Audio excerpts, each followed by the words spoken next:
You're watching the 38th season of Football Friday.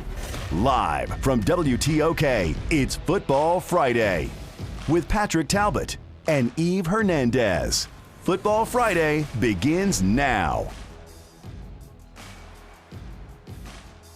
Welcome into Football Friday, everyone. It is week 9 and the playoffs are just around the corner. And with that, many of our schools fighting for their seating in their regions over the next few weeks. That includes our matchup for this week's Game of the Week. We head to Sebastopol for their matchup against the Union Yellow Jackets out in Sebastopol. Senior night for the Bobcats tonight as they host the Yellow Jackets. First quarter, Adarius McDougal with the quarterback keeper. He runs to his left, touchdown. Bobcats. Union would, however, return the ensuing kickoff for a touchdown and tie that game at 7 apiece. Next possession for the Yellow Jackets, handoff goes to Keon Harris, who takes it to the house, 14-7. Union on top. Next possession, Udarian Hickman. He's going to find Nathan Boone wide open, and Boone's going to take it down the sideline. He is in the promised land. Yellow Jackets go up 21-7. Bobcats need a response. McDougal again, he's going to take the keeper. He finds the edge, and he's going to make a couple guys miss, and it's pay dirt. Touchdown Sebastopol, 21-14. Bobcats get the onside kick. Running back Jake Kimball in the Wildcat. He finds the end zone. That would tie the score up at 21 apiece. From then on, though, it was all Union. Yellow Jackets get the win tonight, 56-21 in this week's Game of the Week. And it is homecoming in Decatur as Newton County hosts Leake Central tonight. And already that homecoming magic works for the Cougars as they strip the Gators on the opening kickoff to take possession. There you can see they're trying to recover the ball. Newton County setting up shop in prime territory for their first drive. Few plays in, Kamari Brown, he finds the hole and will take it 50-plus yards to put the Cougars on top in just 30 seconds of play. 7-0 early on, and it only gets better for the blue and orange. Next drive, after a quick 3-and-out, Brown again thinking he will have another long touchdown with no one ahead of him, but the Gators will actually catch up to him, just trips him up at the 1-yard line. Brown would punch it in on the very next play, though. They go up 14-0 in just 5 minutes. Cougars get the homecoming dub, 56-27. Very nice. Now over to Enterprise, where the Bulldogs are hosting Kemper County.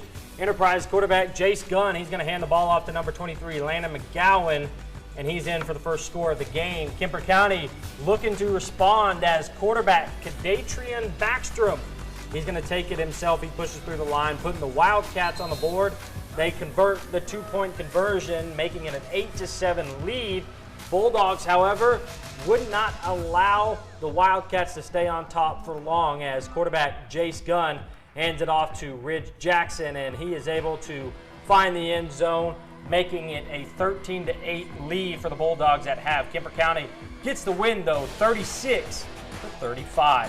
And a lot of our teams trying to solidify home field advantage and clinch those playoff seeds this week. Next week, going to be more of the same as regular season wraps up in our 1A through 4A schools for the season. Eve, you were out at Quitman tonight, who's had a strong season all season long for tonight's tailgate. Tell us more about that. Yeah, exactly. That's right. Quitman, the only team in the region still undefeated in district play to this point. They were looking to make that happen again. It was senior night for the Panthers, and it was a great atmosphere out there. Everyone just coming together for senior night. They graduated 12 seniors, so it was a great atmosphere to be out there. They're trying to stay undefeated in region play. Can they do it? Let's find out. To the highlights now. The Panthers are looking to continue their home dominance tonight.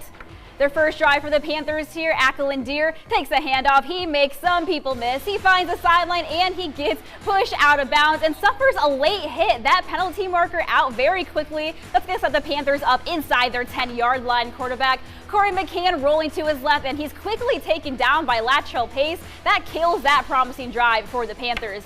Bearcats' first play on offense here. Quarterback Javarius Lofton, he keeps the ball and he gets rocked by Jeremiah Harris. That also quickly ends that drive for them. A few series later here, Panthers going to punt. The returner going to let the ball bounce, and watch closely, it bounces off his back. Quitman able to recover it. He is ruled down by contact right there, so it's not a touchdown yet, but they take over, and McCann keeps it himself. This time he is in for the first score of the day. The Panthers, they stay undefeated. They become the 4A Region 5 district champions tonight. They win 35-14. Goodness, that was crazy highlights, hits, punt returns. Oh my goodness. It was a game. Too much. Meanwhile, here in Meridian, the Wildcats homecoming, they face Petal, the Petal Panthers. First quarter, Meridian's Daniel Hill.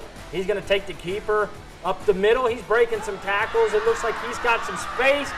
And before being pushed down, Najee Alexander for Petal pries the ball loose, and the ball, it's a turnover. It's Petal's ball now. Petal's Ethan Carroll, after the Panthers take over, he's going to find Caden Berger for a very nice completion, but Malachi Atterbury tackles him. Meridian ball now, though, in the second quarter.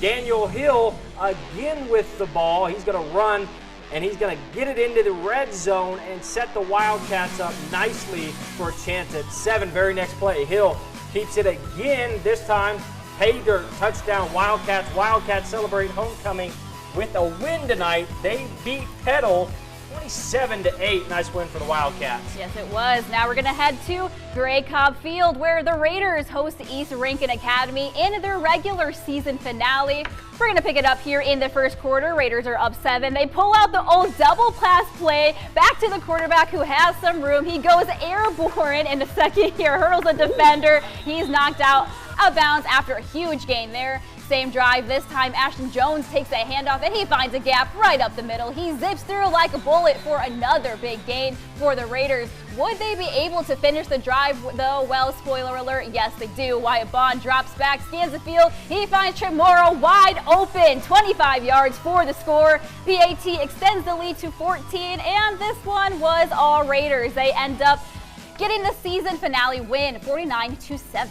Very nice. Now, heading over to Southeast Lauderdale, Noxubee County traveling to Southeast today as the Tigers look to bounce back from last week's loss. This game got started off hot as quarterback Camario Taylor would find Jalen King for a nice touchdown for Noxubee County. Southeast wanting in on the action, though, as they are driving down the field. Noxubee's defense, though, stands strong, forcing the Tigers to punt. Meanwhile, Camario Taylor getting right back to work as he finds DJ for the long touchdown. And after a 2-point conversion, score was 15-0 early in the first. Everything was working in favor of Noxubee County tonight as they found themselves in the end zone multiple times early on tonight. Southeast just couldn't find a way to get anything going and stop Noxubee County. Noxubee would lead by a score of 35-0 in the second quarter. This game, all Noxubee County, as I said, they win 46-6. And now we're going to head to West Alabama. Patrician Academy hosting Clark Prep. Saints set to receive the ball, but it's dropped and recovered by the Gators. A couple of drives later, running back Trace Phillips breaks several tackles here for being brought down a couple of yards short of the end zone. The next play, he is able to run it in this time, get the Gators a lead 7-0. Clark Prep looking to spoil senior night for Patrician. Patrician's going to be looking to respond here. The Saints with the ball now. Running back Carson Cootie breaks through that front and he grabs several yards before being brought down. The following drive, Cootie again running the ball in, and this time he scores after he jumped over his own teammate. The game tied at 7-7, and the Saints do go on to win this one 49-41. Very nice. We had tons of highlights, but still to come on Football Friday. We'll recap all of tonight's action, including an update on the Newton County Lady Cougars volleyball team, their bid for a state championship. We're back after this with helmet stickers and more.